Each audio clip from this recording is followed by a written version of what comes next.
And welcome to KIDO Talk Radio. Our great friend, Congressman Russ Fulcher, joining us in studio, getting ready for the Speaker of the House to join us. Congressman, by the way, thank you for making this happen. You deserve all the credit for this, and you're like, Kevin, I don't like credit, but look, in this era of we don't acknowledge the good people, thank you very much for this.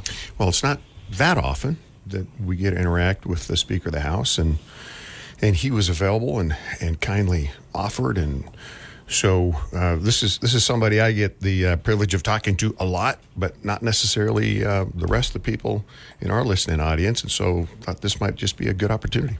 You know, not to get nostalgic with you, but I was going through a lot of photos the other day, and you and I have been on the trail a long time together. Well, you know, you look the same with maybe just a little bit more hair, but I tell everybody I'm still fat and I'm still ugly, but I'm healthy. And for anybody who knows my history in the last few years, it's great to be able to say that. So yeah, but I can't really put a year on it, but it's been a few years. It has been, and you know, we go back to you were the Senate Majority Caucus leader, and then you make a lot of decisions. You take a look at how your life has changed in the last 10 years, 15 years as far as public service. You know, we don't get a chance to look back on that, and I thought we would just take a moment today to take a look at that. And you know, I was looking at young Russ, a couple of pictures of young Russ, and then the gubernatorial campaign, the congressional campaign, and just various times that you've been on the air, and you know, we'll bring up a person who left us, our great friend Austin Hilly, who we were very close with. That's right. And yeah. Austin was he had the afternoon program, and he nicknamed me. I'll never forget this. I haven't thought about this for years, but he nicknamed me the Voice of Reason. That was his nickname when I was in the state Senate, and he was very gracious with airtime, and we would talk about the issues of the day on a frequent basis, and so that's a lot of fun. You know, Kevin, that's pertinent to what's coming up here, what you just said, and I was thinking about this here not long ago. The role within the state legislature, where I was in the Senate leadership role, was a really challenging one. We had 35 state senators, and I was a caucus chair for that. And part of your responsibility in that leadership role is you don't tell anybody how to vote, but you try to keep people kind of pointed on the same agenda. It's just it's an administrative role to do that. And I remember even in Idaho with 35, strong-willed, type A state senators, that was a challenge because we had varied opinions on a lot of things and different ideas about what should be the priority and whatnot. And so when Kevin McCarthy comes on, I wanted to frame that because he's trying to do that with 435. Right. And that is not an easy thing to do. When you take a look at some of the cat herding necessary with all those personalities. So anyway, when folks don't agree with him, yeah, I get that. But the overall task he set out to do is not simple in the first place. Well, you bring up a very good point, and we can dovetail that into what's going on in the state. Unlike in California, you have a Republican Party that you have been such a vital part of for so many years, that you have so many, just like your time in the state Senate, where you have so many types of Republicans. It's a great problem to have, but it is challenging to get that unified message to make sure that this state doesn't become Colorado. That's right, and the Colorado is a great example of where Republican Party was dominant, got splintered, fractured, and run over, and that's I think that's a issue we all face. And you know, the nature, the natural position for, I guess you want to call it, the Republican leader, is they're independent by nature. They're self-sufficient by nature. They're leaders by nature. They don't follow the herd. Those are all good qualities, but it also makes it that much more difficult to, I guess, unify, if you want to use that word, but at least keep your eye on some of the most important things. So that's the nature of the beast. That's the good and the bad. I would rather have, as a political leader, I would rather have the independent-minded strong-willed individual with their own ideas and willingness to stand alone than somebody who's just willing to say yes no matter what. And so it's, of all things considered, I'd rather have the GOP framework. Well, and indeed, and when you talk to your colleagues in Washington, how do you explain Idaho? Well, there's a couple things that make us different. First of all, we are kind of that oasis in the Pacific Northwest where people realize that there's something different, there's something special here. We like our families here, we like our traditional value system here, and generally speaking, the culture shows that. People from California, people from Portland, Seattle, where especially after the old BLM riot stuff, they migrate to that, and that's in large part why we got the growth that we do. And that's why it's up to you and me and everybody else to remind people, hey, you came to Idaho for a reason. Don't forget why you came here. At the same time, there's a couple of other political dynamics most people don't understand. And one of the big ones is we are one of only 5 states where half the landmass is federal land. And that changes a lot because, there's not a property tax base. There's not the access. There's not the typical stakeholder control that, most states have. So the governance is different. We have to go through different processes and educate people that, hey, look, here's why there's this thing called payment in lieu of taxes. Here's why there's this thing called SRS, Secure Rural Schools. Those are all funds that other states pay into Idaho, basically, because of all that federal land. So those are just a couple of the dynamics. We are generally envied by most states because of the quality of life, because of the friendly nature, and you know what? It's a very prideful thing to go back to Washington D.C. and say I'm the congressman from Idaho. That's a real honor. It is, and when you work with the speaker, and Representative Jordan, Representative Comer, all the big names, what is that like when you're trying to get everybody on the same page? Yeah, you as we'll probably find out here in a few minutes. I mean, there's the Kevin McCarthy you see on Fox and CNN and all the news broadcasts all the time, and then there's the one that is sitting next to you on the House floor, and you're talking about the football game of the weekend or whatever. These are all people, and nothing more, nothing less. Just like you, just like me, they got their own struggles. They get their own back pains from sitting too long, or whatever it might be, and so it's just you just come to reality. Hey, look, these are just folks, but what does make, I would say, the names that you just listed perhaps a little bit unique is a really strong dedication to attempting to do the right thing,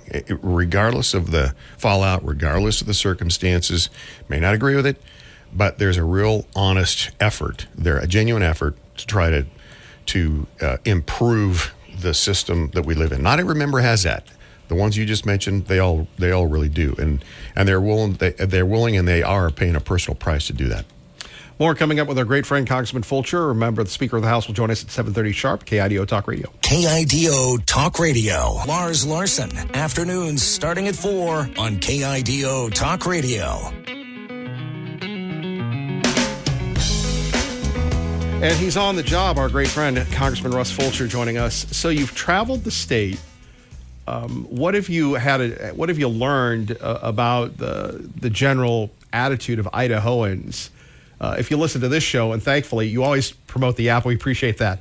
But not enough about this program and the app. But there's a lot of, well, you tell me, what are you hearing? Well, first of all, it's very real because without that, I can't keep the pulse on what's going on at home when I'm back east or anywhere else. So that's actually a really useful tool for me. But on the road around Idaho last couple of weeks, and none of this will surprise you. I mean, the interest rates are a real issue for a lot of people. The inflation, the gas prices, the grocery prices, the issues that we do see through the mainstream news, tainted lens and all. The investigations on Hunter Biden family, has got a lot of people's attentions. Of course, the Trump indictments and the continued magnification of that.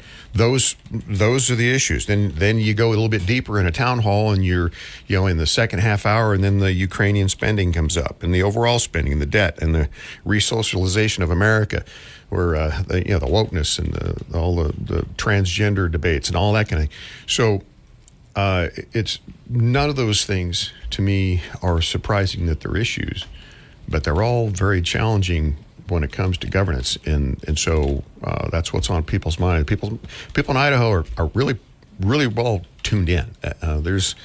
They know what's hot. They know the issues. They know what's important, and I'm hearing about them every day. When we take a look at the economic versus the social issues, can you give us a breakdown? I mean, obviously, you're a social conservative, but we have we have this fallout over the Dobbs decision as well. Yep. And so there's actually, we may talk about this in a few minutes with the speaker, but one of the things front and center have to do with that right now, and it's called the NDAA, the National Defense Authorization Act, and that includes military funding, which is important to everybody, but it's important to Republicans, especially, at least back there. Well, there's a big portion of that spending that has to do with this social component. There's the sensitivity training. There's the CRT. There's the currently on certain aircraft carriers they have transgender night. And this is the type of thing that does not fly well with people like me. To me, that has no place within the taxpayer money funding that for a military fighting force. I mean, it's absolutely contrary to the mission of a military fighting force, and so that's just one component that's a factor. But it ties directly to money. That's going to be part of the budget argument. So, and that goes deeper in the sense that it's two different worldviews that people subscribe to when you have that debate. It's not like Republican and Democrat. It's much more like, okay, what's your definition of right and wrong? What's your basis for that? So there is a prime example. On the Dobbs decision, no question that's had an impact. But for me, actually, it's actually quite simple. First of all, I'm a pro-life guy, so that's the position that I take. That's my default. Secondly, what that decision did is it put it back in the state's hands. And so, from as a U.S. Congressman, it's been I think rightfully removed from my influence, and that's at the state level at this point. So that's going to be a bigger issue for the states. It is. And then you have the fight within the National Republican Party between the Mitch McConnells, the Russ Fulchers, and the Kevin McCarthys. Yep. And that's going to be ongoing. And that's that personality thing I was telling you about, I think it really does play into it when you're there for such a long period of time. It's really important to get home a lot. It's really important to interact with people at home a lot, because you can, and I'm no exception. I mean, I can sense it sometimes if I'm there too long, get too deeply ingrained. Hey, I got to get out, spend some time at home, and I think that plays a factor. We're supposed to build relationships. We're supposed to understand the system. We're supposed to get smart enough to navigate it, but not so much that it overtakes us and our priorities. And so those are all factors that we're trying to navigate here. Right. It's all about perspective. So when you're taking a look at, because we have a lot of folks that are very opinionated here, and the overwhelming negativity that we're all facing, and yet we live in Idaho. We don't live in another state that is, more top down, if you will. And you're an optimist. You've always been an optimist. So where do we get the optimism from? Again, the world has turned into Kevin Miller, half empty, instead of Russ Fulcher, half full. Well, for me, it's really easy because for a good part of my life, I'm in Washington, D.C., where there's talk about negativity. I mean, first of all, it's dangerous. Okay, I mean the crime, excuse me, and just the overall living environment. Then secondly, there's all the political stuff. But this is the job I chose, and I love to serve, and it's an honor to serve, and it's an honor to serve Idaho. And so for me, it's actually kind of easy because I come home and I'm here, and I don't have to have any security. I don't have people come and hassle me and give me a bad time. If I do interact with people because of my job, which is a fair amount, most of the time it's very positive. And even when people disagree, they're respectful. So, it's pretty easy, really. It's an encouragement, and that's the other thing, Kevin, is this job has given me the ability to meet people I would not meet any other way. And my goodness, we've got a lot of good people in this state. There's nothing that says we have to agree on everything, but I have to tell you, it's not hard for me to be encouraged when I get home because people treat me incredibly well. And from our perspective and our office perspective, we try to serve that way. We try to treat people that way. We try to respond to our constituents in the best way possible and truly help, or at least show compassion where we can. And that's how I'm treated. More with Congressman Fulcher next, and the Speaker of the House coming up. Kevin Miller, KIDO Talk Radio Time. And here we are, Congressman Fulcher joining us on KIDO Talk Radio. Yep, Bo, we're taking a break before the Speaker. Thank you for that. Bo's always on the case. Congressman Fulcher joining us. So, Congressman, how much longer are you in country here? Are you home?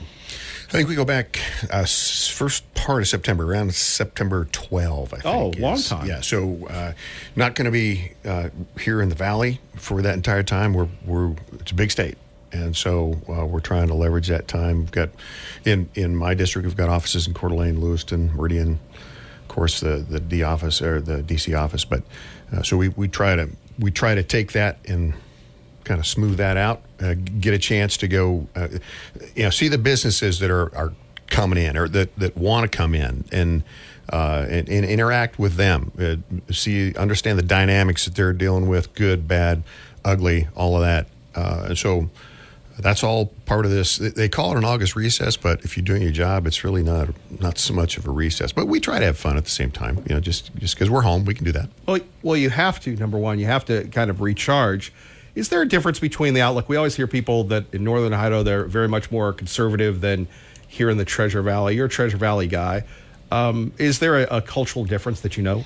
There is, and part of it is the media markets. Because in the northern part of the state, they get that media feed largely through Spokane. And similar to you go to the southern part of the state, comes out of Salt Lake. And so the news stream, the media stream that gets filtered around is different. And so that's one thing. And so there's another little deal. I'll just tip off the listening audience. They don't like being called Northern Idaho. They want to be North Idaho. Wow. That's hey, look, we are different. We're a different place. And so, but if you respect that, and we keep our communications the same, which we try to do, we got a great relationship there. I love it, that part of the state. I love it here. I love it. I love it in the southern part of the state. So we get along fine, but it's different. And for those in the political realm, but that won't come to grips, or at least acknowledge that difference, sure, then those are the ones that have trouble. Indeed. Joining us now, the Speaker of the House, Representative Kevin McCarthy, with Congressman Russ Fulcher and Kevin Miller. Good morning, sir. Good morning. I appreciate you having me on the show, and especially to be there with Russ. This is a guy that works so hard for the conservative values. But I get on the show also to say hi to all my former constituents who have left California to move to Idaho for greater freedom. Well, that's right, Mr. Speaker. And Congressman, jump in here in 2 seconds. I was going to say, are you moving to Idaho? I was just in Idaho a week ago. It is just so beautiful. Did a little fishing on the Snake River there, but I visited some friends. I really do have quite a few former constituents who have moved there, and it's just such beautiful country. Well, Mr. Speaker, you're welcome here anytime. It's great to have you on the air. You're talking to some really good people here, and I'm obviously biased, but thank you so much for taking the time and calling in. And I know that Kevin's got a couple things we'd like to just run by you while you've got the time. Well, sure. Thank you, Congressman Fulcher. Mr. Speaker, your thoughts on the challenging job that you have of keeping all the Republicans unified. The media and the liberals would like to tear us apart, and you seem to be public enemy number one. How have you maintained the leadership, sir, and how difficult is that? Well, the media wants to write a lot. They'll write a lot about the speaker's race. Most speakers win on the first round. I'm Irish. I like to go 15 rounds. But you know what? We're arguing about policy. And we've been in here 8 months. And what's really interesting, if you measure our first 8 months to the last Congress with Speaker Pelosi and the Democrats controlled the House, the Senate, and the presidency, do you realize we've passed more legislation? And we've had more legislation signed into law than they did. We don't even control. We focus on making our streets safe again, Parents' Bill of Rights, where parents actually have a say in their kids' education, repealing 87,000 IRS agents, making us energy independent. We've focused also on securing our border. And one thing Russ has really helped us lead is we've got to get our environmental policies at NEPA reform. We've got to be able to manage our forests, control these fires. I mean, some of these radical environmentalists cause poor forest management. Russ has been such a leader for us on that and helped us target on streamlining federal forest management. It's really been very helpful. We've got a lot of different legislations coming, but I think good policy, focusing on America, will trump what they're doing every single time. Kevin, if I could chime in here just for a Congressman, second. you jump in. I'm the potted plant. You guys go ahead, please. This is year 5 for me, and the first 4 were under Speaker Pelosi. What a difference! I mean, night and day. And now, is it still a swamp? Yeah. Do we still have all the same issues? Yes, but now with the majority, we've got our own chairman in place. We set the agenda. We've got much more leverage over the appropriations power of the purse. And as we talked before Speaker McCarthy came on, although there is 435 cats to try to herd, we've got somebody in there with the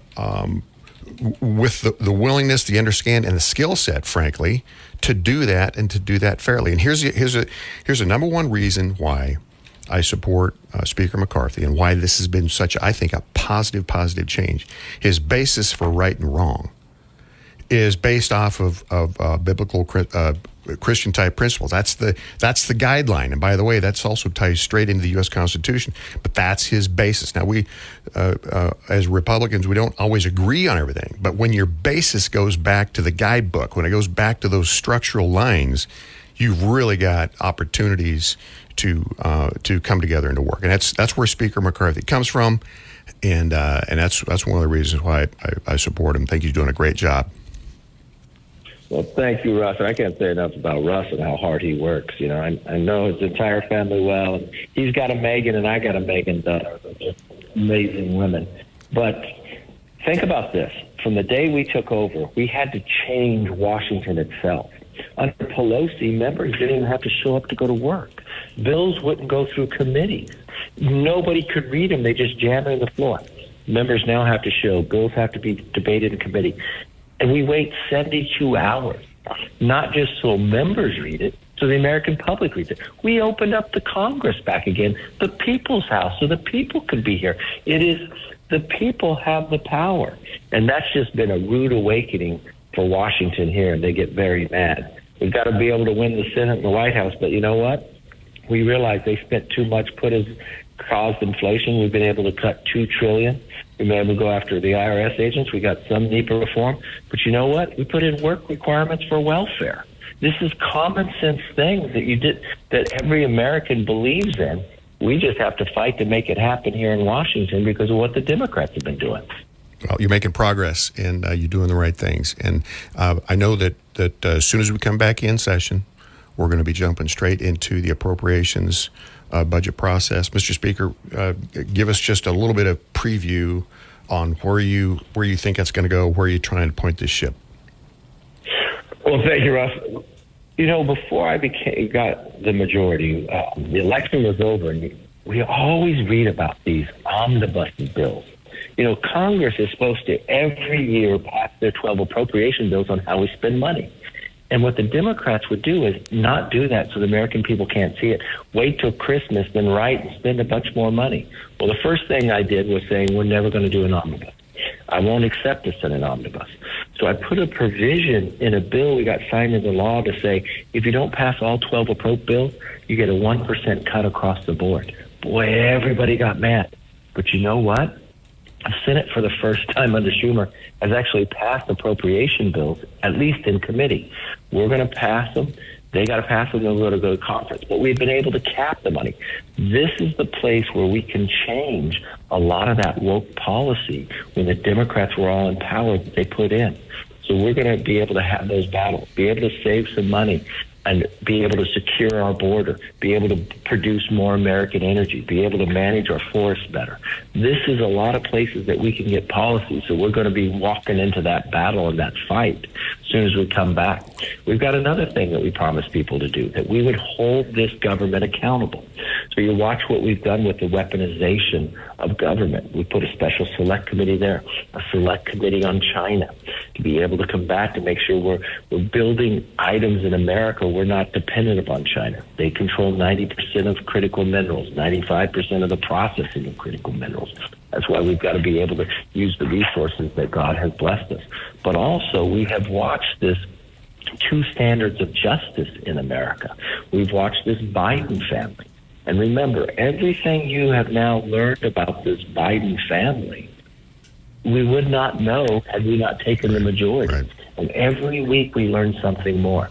And I continue to tell people, I've never seen an administration use our government to withhold information from the accountability that Congress has to oversee them. If they continue to use this when we come back, I would then ask for an impeachment inquiry that gives us the apex of legal power to get all the documents that we need, because every week we learn something more that Joe Biden said that's not true. He said he had never talked to his family about money. They created 20 shell companies, we now find out. We said they needed a special prosecutor. The Attorney General said that they didn't. They now appointed. We now had IRS whistleblowers come forth, say the Justice of Systems use difference with the Biden. They let the most egregious of these tax policies, the statute of limitations, run out. They don't do that to the average American. And we need to prove that, based upon what the FBI was told by their informant, that they didn't take a bribe. These are all information that the American public has a right to know, and we're going to make sure we're going to follow it wherever it takes and let them know. Well, frankly, Mr. Speaker, just from my vantage point, the only reason that is happening is because of you, Jim Jordan, Jamie Comer, Jason Smith. I don't see, from my vantage point, a whole lot of help coming out of the FBI, a whole lot of help coming out of the Department of Justice. To the contrary, they seem to have their own political viewpoint that they're operating by. So as far as I'm concerned, any of that exposure is only due to your efforts and the efforts of those other colleagues that I mentioned. Well, thank you, Russ, because you've been very supportive of it, and we have fought hard about this, and they come after us every day. But, we don't just go there. We've watched this government. We've just been able to get the recent documents from Facebook where we've seen where the White House was trying to change about who can say what when it came to vaccines, what information can go out there, that they were asking Facebook to change their algorithm of who could come forward. We watched that they did that inside Twitter. And we're trying to make sure government is not doing that we have a First Amendment right. We've been able to end the pandemic. We passed that bill. We've been able to end the forced vaccines when it comes to our military and removing them from the military. So we've had some victories. We're going in the right path. We're far from being done. But I just thank all of you for sending Russ to Washington. It's great to have a strong conservative voice that's willing to fight for the Constitution and our freedoms. Well, Mr. Speaker, I thank you for that. I know you got a hard out coming up here really quick. I want to go back to the budget just for a second, the appropriations, because you brought up something I want to make sure that everybody gets. It's not just the money that we are spending or about to appropriate. It's what it goes for. And most people don't realize, by the time you take our budget and you take out Social Security, Medicare, VA, the interest on the debt, that's a big, big chunk of that budget. And so where there's opportunities to cut, reduce, there's a limited, finite amount on that. But what you brought out about it's also making sure what we do spend goes to the right places, the border security, parental rights, not the woke stuff, policies that support Hyde. So in the last minute or two, if you would, maybe just expand on that a little bit in that dichotomy of, we want to reduce our spending overall because we have to, but at the same time, we have to make sure it's going for the right stuff. Well, the spending fight, we will continue to battle. And you're right about this. 70-some% of that spending isn't mandatory. It's nothing about these approach bills. So what we've been able to do is cap our spending for the next 6 years, cut it by $2.1 trillion, the largest cut in American history. So that's a good start, but we can always go further. We should always be looking at that. But in these approach bills, what we can do, we can put in forest policy. We can put in that produce more on government land when it comes to our natural resources in an environmentally sound way. We can also be able to battle the wokeism that they put into our military. We can hold this administration in check when they do certain executive orders. We can reverse that inside the approach process. And it really is a mechanism that can show the real difference by getting a conservative new Congress in to changing the direction that government was going.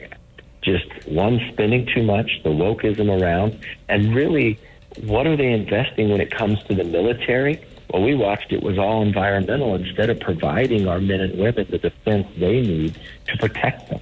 We've watched when it comes to the teaching inside the military, the wokeism, the one thing. We can stop that through an approach process, and that's what's so important. Securing the border. We've watched this administration go and change the border, but no bills passing here. We can enact legislation to stop that policy inside the approach process. And so, Mr. Speaker and Kevin Miller here in the listening audience, that right there, that is the difference in being a majority and having the right leadership versus not. So, Mr. Speaker, thank you. Well, thank you, Russ. Thank you, Kevin. Good, strong first name. I appreciate this is my first time on your show. I hope it's not the last. And I want to, for all you former Californians, I know you're living in a beautiful state there, but I'm not going to give up on California just yet. We've been able to win 5 more Republican congressional seats in the last 4 years in California. And I appreciate you keeping up the fight in Idaho and sending Russ a strong conservative voice here to help us out in Washington. But thank you all very much, and God bless. God bless. Thank you, Speaker. Let's go to the phones. We go to Chandler. Chandler, good morning. You're on KIDO Talk Radio with Congressman Fulcher.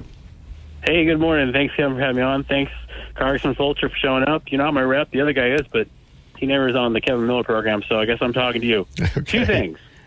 The summer meeting, the GOP passed a resolution to abolish the FBI.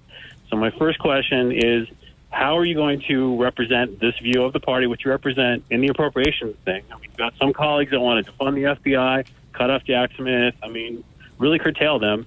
And the second has to do with traditional Catholics. Kevin Miller, he is a Catholic, and, Christopher Wray and the FBI have been targeting Catholics, classifying them as terrorists, and I'm worried. So my question is, would you be willing to reach out to the FBI on behalf of Kevin Miller and KIDO listeners to find out if the FBI is monitoring us, if they've deemed Kevin Miller a threat and a terrorist risk, and what are the classifications that are going on? Okay, so I'm gonna be very careful in how I phrase this, but I think you'll get the general gist of it.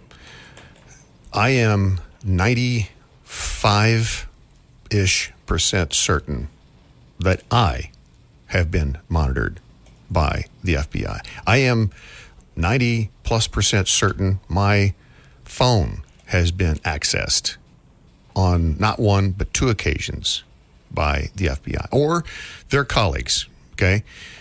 And I will also tell you that I have face-to-face in the SCIF, that's the secure room because that's the only place you can have that conversation, confronted them, and they have not denied it. okay? And that's another issue because you got a separation of powers thing, because that's a legislative versus executive branch. And so when you say that you indicate you may have problems with the FBI, I have problems with the FBI, okay? So in my opinion, they have corruption in the leadership. In my opinion, they have become politicized. They have become their own entity. They want to govern themselves. They do not want the accountability. I will also tell you that the oversight capacity of Congress, although it's there, it's not as robust as it needs to be. But the biggest tool that we have is the appropriations front. And so you're going to see a reduction in at least what comes out of the House, I believe, is going to be an appropriation that is substantially less than what the FBI needs.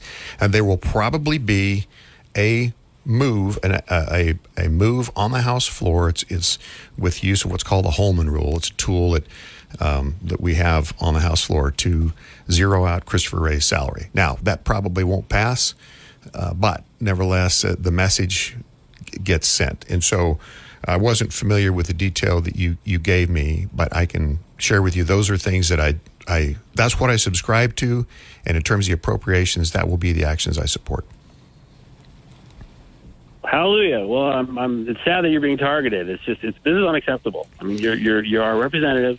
You're a sitting member of Congress. And the fact the FBI is going after you like this. I mean, it reminds me of the way they took out the Black Panthers and the way they take out all these other groups. I mean, you're not a kook. You're not a nut job. You're a legitimate elected representative. And the fact they're targeting you just shows how bankrupt they are. And I really hope you get, actions done like you're talking about, because it's you got to do something before it's too late. Thank you. Jan, just one last point, and thank you for that. But, I'm a relatively low profile congressman. I don't go out and chase the cameras and all that kind of thing like a lot of people do. And I'm not criticizing them. It's just not how I tend to typically work. But I will tell you, I believe the reason I am a target isn't because of me specifically. It's who I communicate or have communicated with, if that tells you anything. That's where I believe the source of that is. But that also leads to it doesn't bode well for how they're managed and what their motives are, and for them to do that and go after me, as a function of that. So thank you for that, Chandler. Thank you. We appreciate that. Congressman Fulcher, we got about 30 seconds left. Your thoughts? Well, this was a good opportunity for me today, and I thank you, Kevin, for allowing this to take place. And I know, to be honest, because I interface with a lot of listening audience too, there's a lot of people that are not Kevin McCarthy fans, and I'm not a fan in that sense. However, I came through 2 terms with Nancy Pelosi, okay? And this is all a perspective type of deal. And I can just tell you, it is night and day. So do I support him and his general effort? Absolutely. Do we agree all the time? No. But Idaho's talk station is KIDO Nampa, K298CN Boise. Kevin Miller mornings, Clay and Buck at 10 on Town Square.